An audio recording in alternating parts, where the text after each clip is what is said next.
Yo, what is going on, everyone? My name is Nick, or the Notorious Fantasy, and in today's video, we're going to be going in depth into my week number 17 tight end start or sit decisions. But before we could get into things, I would like to ask that if you guys are new to the channel and you do end up enjoying today's video, that you please make sure to hit that subscribe button down below. And while you're down there, whether you are new to the channel or not, please make sure that you do leave a like on today's video. It would help me out a ton. And if you do want to follow me on Twitter, please do so at notorious FNTSY. Today's video is being brought to you guys by DraftKings Sportsbook. So if you are a brand new user to DraftKings Sportsbook, you will get $150 in free bets if you place a $5 pre-game moneyline bet on any sport and your bet wins. We're going to be talking about that a little bit more later. So without further ado, let's get into my week number 17 tight end start or sit decisions. We begin with Thursday Night Football, the Dallas Cowboys at the Tennessee Titans. In this matchup, I'm willing to start Dalton Schultz. Now, while it hasn't necessarily been a nice smooth ride for Dalton Schultz all season, his floor is significantly higher with Dak Prescott under center compared to Cooper Rush. Dalton Schultz has had some solid upside games, and we all know that he's the upside to be a top 3 tight end in any given matchup. The team is going to be without Tony Pollard tonight, so I really do believe they might look to lean more heavily onto the pass to kind of lessen the amount of load that Derrick Henry could have without Mr. Tony Pollard. So ultimately, I think Dalton Schultz is a surefire must-start tight end tonight. In terms of Chig Okonkwo, when Ryan Tannehill was under center, I was very excited about him, and he was playing relatively well, but then they had to pivot to Malik Willis, and tonight they're playing Josh Dobbs for the Titans. It just does not seem like the recipe for success for Chig to have a really big game tonight, so I'm going to leave him on the bench. I'm going to be starting Dalton Schultz. We now move to the Sunday slate of games, beginning with the Arizona Cardinals at the Atlanta Falcons. This is a matchup where there is not really any fantasy relevant tight ends. Obviously, if Zach Ertz was able to play, then Zach Ertz would be pretty relevant, I think, even with Colt McCoy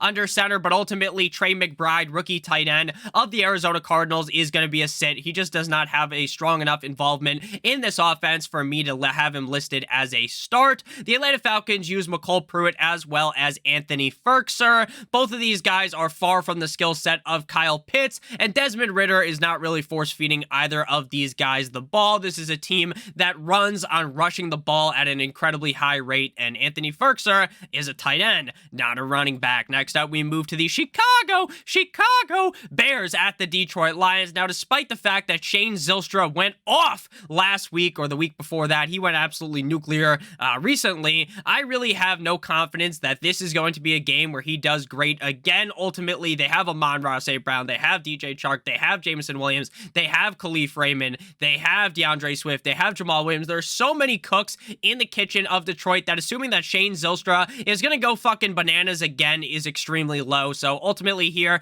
even in a positive matchup up against the Chicago Bears defense, Zylstra is going to be left on the bench. Cole Kmet has been pretty hit or miss as of recently. There was a stretch this season where Cole Kmet was a must-start tight end week in and week out, and you can really see the top 5 upside out of him. Now, this is a great matchup up against the Lions as their defense is relatively dick cheese. The problem is Cole Kmet has not seen that crazy high usage that we were used to from around the middle of the season. So again, Cole Kmet is a start-worthy tight end. But he's far from a guy, even like Dalton Schultz, who I'm pretty excited about. Like, sure, you play Kmet, he'll get you a couple points. He has the upside to do well, but he's not a guy that I'm definitely depending heavily on. In this spot, next up, we got the Jacksonville Jaguars at the Houston Texans. And in terms of relying heavily on a tight end, at this point in the season, we just have to rely on Evan Ingram. Evan Ingram has been just playing at a whole nother fucking level. Like on the Giants, I always talked about, and a lot of people talked about, how talented the guy was. The biggest issue was that the talent just kind of struggled because he couldn't catch the ball. And as a tight end, you have to catch the fucking ball, and he just couldn't do it. But when he miraculously caught the ball, he was doing all these crazy things. He's an athletic freak. But now that he's attached stickum to his hands or something, he has been unstoppable this season as of recently. And this week, he gets a bottom-of-the-barrel garbage Houston Texans defense. So I fully expect Evan Ingram to have the upside to certifiably smash in this spot, just like he did last week up against the New York Jumbo Jets. Jordan Akins, every once in a while, is going to have a pretty decent game. Now, he's not a guy that even realistically has the same ceiling as a tight end like Evan Ingram, but he has the upside to catch 4 balls, get 70 yards potentially and score a touchdown, especially against the Jaguars defense.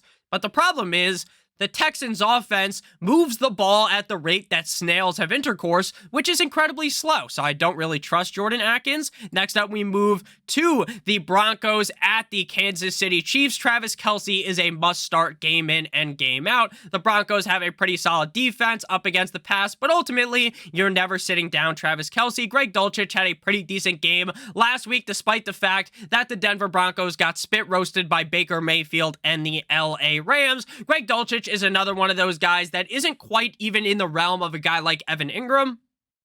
But in my opinion, he's a little bit safer than Cole Kmet, even though I think Kmet's in a better offense or a better system towards his success because he's really the number one guy there.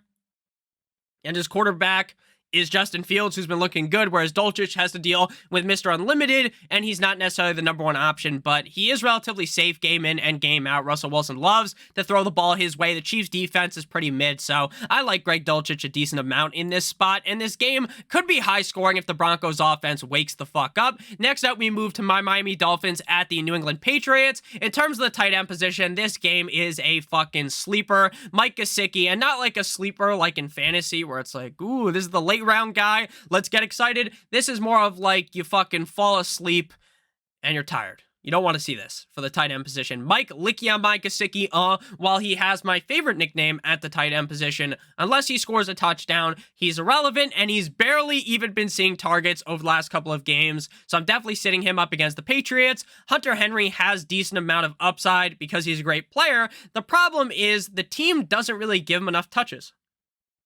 He used to be this amazing player in LA with the Chargers. He was great last week, but it seems like Mac Jones has almost forgot about him this year when the other quarterback, Bailey Zappi, the Zappinator, was under center. Hunter Henry was flourishing, but now with Mac Jones back, just been a doozy for him, so both these guys are obvious sits. Next up, we got the Colts at the Giants, another game where the tight end position just isn't very exciting, though I do think it's important to note that Daniel Bellinger is a little bit sneaky good, and this matchup does seem kind of boring on paper. I think if you're in a really bad spot, you could start Bellinger, but I'm going to sit him. Jelani Woods, this team does use multiple tight ends, and with 9-inch Nicholas Foles, Big Dick Nick under center, I just want to stay clear away from the tight ends in Indy. Next up, we move to the New Orleans Saints at the Philadelphia Eagles, and this is the exact opposite of the last two games. We have three tight ends that I want to be using in this spot. Dallas Goedert returned for the Philadelphia Eagles last week and kind of just moved back into that same spot he was always in. Not going to be a guy that sees a heavy amount of volume because there's a lot of cooks in the kitchen. They got A.J. Brown.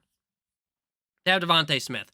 They have Miles Sanders. They have Kenneth Gainwell. They have Quez Watkins, right? They've got a lot of guys they can use, but Goddard's going to get a couple targets every game, and he's going to be very efficient with them. He gets the Saints this week, even with Gardner Minshew more than likely under center. I know there's rumblings, oh, Jalen Hurts might play. I don't think Jalen Hurts is going to play. I think Dallas Goedert is a relatively reliable start here. In terms of Juwan Johnson and Taysom Hill, last week I thought Taysom Hill would have a little bit of a better game because of the weather. The weather told us that they were going to have to run the rock aggressively.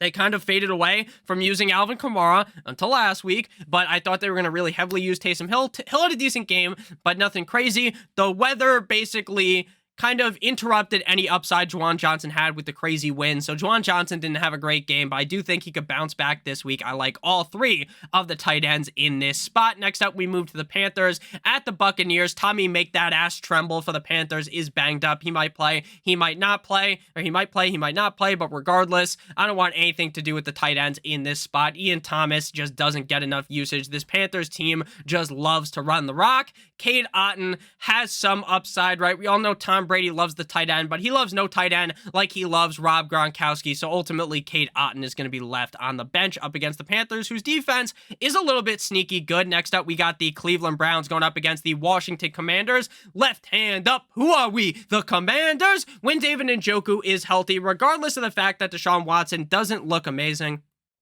Njoku has been relatively reliable all season long, even up against the Commanders defense. That definitely is no pushover. I'm still going to rock with David Njoku and play him in this spot. He's another guy that just is relatively consistent game in and game out. I think Logan Thomas's upside does increase with Carson Wentz under center, as Taylor Heineke just did not fucking throw the ball to him. He was not looking for him.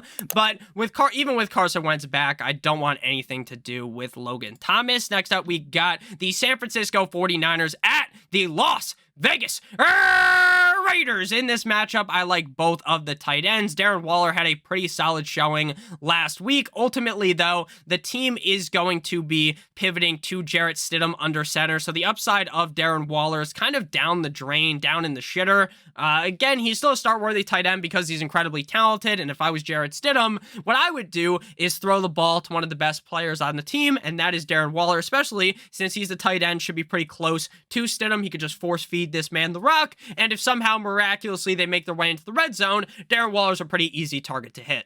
Again, though, even with the handicap of Carr not being under center, Darren Waller is still a lot better than a lot of the tight ends that you might be stuck with starting this week. George Kittle meet Timbers is a must-start game in and game out. It really seems like horsecock Brock, big cock Brock Purdy loves to throw the ball to George Kittle. He's had some very solid games with Brock Purdy under center. Obviously, it makes sense. No Deebo Samuel. You got to get George Kittle more involved. The Raiders have one of the worst, if not the worst, defense in all of the National Football League. So this could be a Hulk fucking smash, a dicking down of the Raiders defense by George Kittle. But before we pivot on into the rest of the games here at the tight end position, I would like to give you guys a quick word from our friends and our sponsor over at DraftKings Sportsbook. Now, if you're a brand new user to DraftKings Sportsbook and bet $5 on any sport pregame money line, you receive $150 in free bets if your team wins.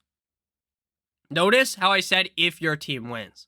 So, since it's if your team wins, we want to place a bet on something that is close to guaranteed. Now, obviously, nothing in life is guaranteed. Nothing in sports betting is guaranteed. But we are going to move to the sport with the biggest favorites. I'm going to throw it on the screen right now. After you make your account on DraftKings Sportsbook and deposit at least $5 or more, then you will navigate to the top left to college basketball and then scroll down to find Maryland moneyline minus 1,800 versus UMBC. That is my favorite bet for tonight. Bet $5 on that and you'll win $150 in free bets if your bet wins. Again, you have to be a first-time DraftKings Sportsbook customer only. Click on the link in the video description down below or in the pinned comment to sign up. Again, bet $5 on any sport pregame money line. You receive $150 in free bets if your team wins. Back on into things. We got the New York Jumbo Jets at the Seattle Seahawks. Noah Fant is going to be a start for me. Without Will Dissly, that elevates Noah Fant not into must-start category, but into very solid tight end, reliable tight end category, even up against a Jets defense that is pretty stout. I do think Noah Fant will still be able to get it done because Geno Smith, just like me, loves a nice tight end. In terms of Tyler Conklin, I think with Magic Mike White under center is probably the second best case scenario for Conklin. His best performances were with Cool Joe Flacco, second best with Mike White, third best, the worst, was with Zach Wilson, the MILF Hunter. So Conklin's kind of knocking on the fucking door to being a start.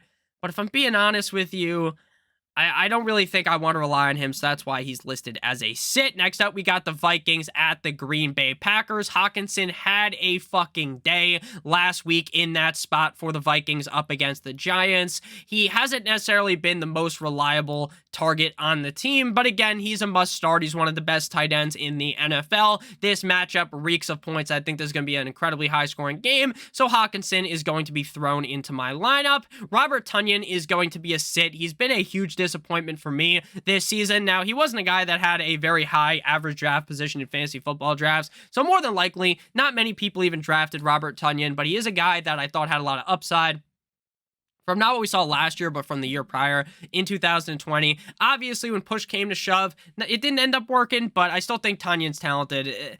he's just not getting enough targets. Next up, we move to the next game here. What was originally Sunday Night Football now moved to the 4 o'clock slate, the Rams at the Chargers. This is basically a double home game. Both teams are at home, and both teams, normally their fans don't even show up. Normally it's a lot of away fans, so there'll probably just be a bunch of random jerseys in the crowd, like when they play in fucking England, and everyone's wearing a different jersey because these teams don't really have fans in Los Angeles. Tyler Higbee smashed against the Denver Broncos, absolutely fucking devoured that defense for breakfast, lunch, dinner, and desserts.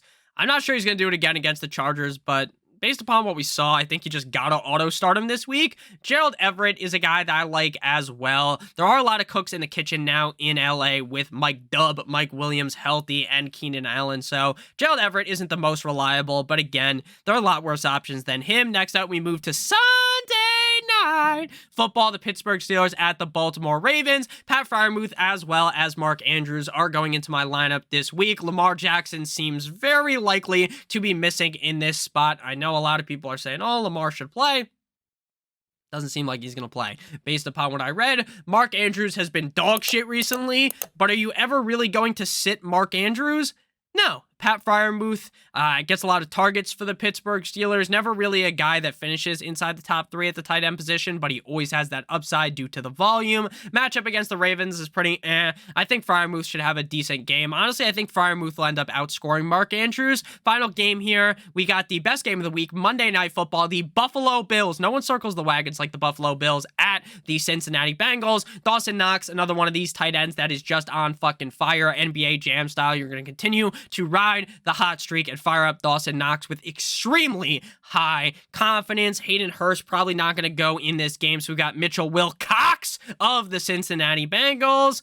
We've seen him show up at points, but he's not a guy that I want to start in fantasy football, even though I think this should be the highest scoring game of the week. So thank you guys all so much for watching. If you ended up enjoying, make sure you hit that subscribe button down below, as well as hitting that like button. It would help me out a ton. If you want to follow me on Twitter, please do so at notoriousFNTSY. Again, today's video is brought to you by DraftKings Sportsbook. Make sure you check it out. Link in the video description. If you're a brand new user, bet $5 on any sport pregame money line, and you receive $150 in free bets if your team wins. So again, Maryland money line minus 1,800 in college basketball tonight versus UMBC. Love you guys all so much. Hope you have a great rest of your guys' day. And as always, good boy.